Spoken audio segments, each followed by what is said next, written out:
здесь проходил. Вот тут стояла русская артиллерия, там украинская стояла. Гостомелю досталось больше, чем Буче, больше, чем Ирпеню, больше, чем...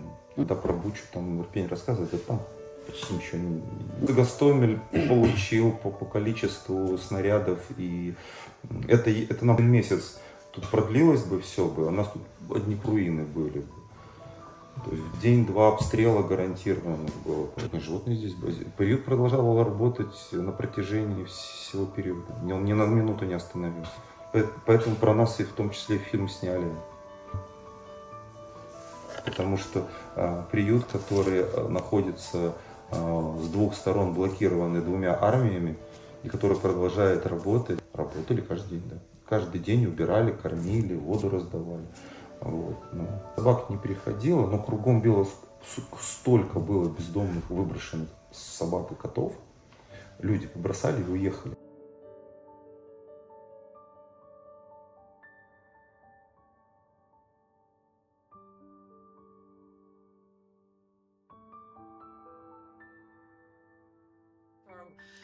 War, and then slowly we started to evacuate animals. Then we started to deliver humanitarian aid.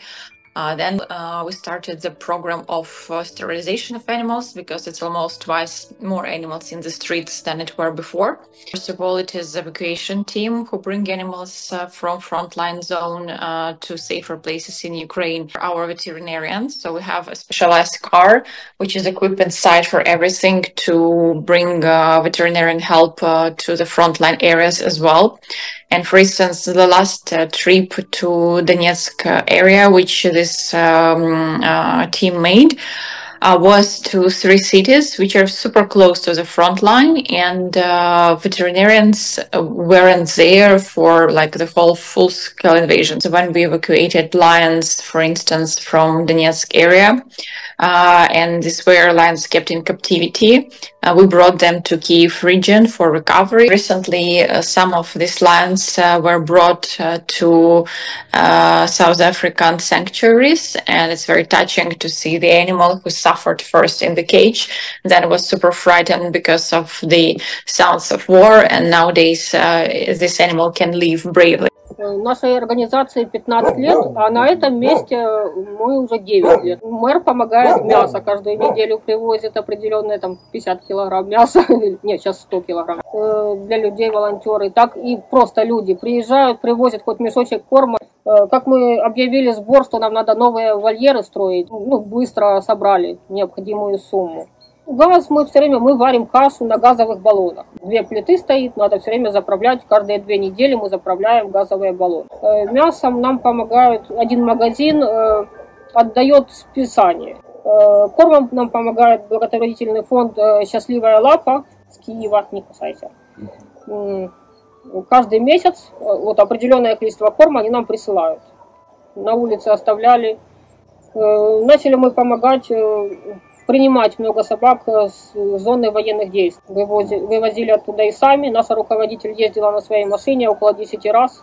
От 10 до 40 собак каждый раз к нам приезжала. Определенное количество знали, что там привязанные собаки есть. Но если на улице увидели собачку, то ее тоже, чтобы не оставить на улице, чтобы она не погибла. И во дворах забирали, там тоже на соседей оставили, там один сосед на всю улицу остался, он уже не может всех кормить, то просили забрать, что заберите, тут давно привязано, хозяева уехали за границу, оставили этих собачек. И эти люди тоже хотят уехать, они могут уехать, потому что там забирали у нас с одного села в Донецкой области около 60 собак, наверное, приехали. А то так ездили, где волонтеры собирали именно в Донецкой области, местные собирали собак, и тогда мы уже знали, сколько к нам приедет. Они там собрали количество, закрыли у себя, мы приехали, их забрали, привезли к нам. Потом был подрыв Каховской ГЭС в Херсоне. Во второй день и в третий день наша Катя ехала на своей машине с нашими волонтерами и забирали.